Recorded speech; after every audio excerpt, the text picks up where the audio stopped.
Hi, I'm Dr. Andrew Choi, an associate professor of medicine and radiology and co-director of cardiac CT at the George Washington University in Washington, D.C. I also serve as a member of the board of directors of the Society of Cardiovascular Computed Tomography, an organization of cardiovascular professionals with members in over 85 countries. We're excited and honored to partner with King Fahd Armed Forces Hospital in Jeddah, Saudi Arabia, the American Society of Echocardiography, the American College of Cardiology, and SCCT to deliver what promises to be the premier program in structural heart disease imaging and intervention this fall.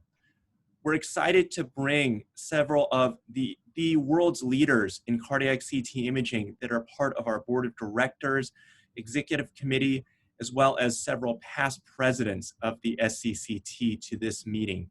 We hope to educate learners at all levels, from fellows in training to seasoned cardiovascular professionals, in a variety of topics that include coronary imaging, what's new in aortic valve disease, mitral valve planning, non-valvular structural heart interventions, as well as in artificial intelligence.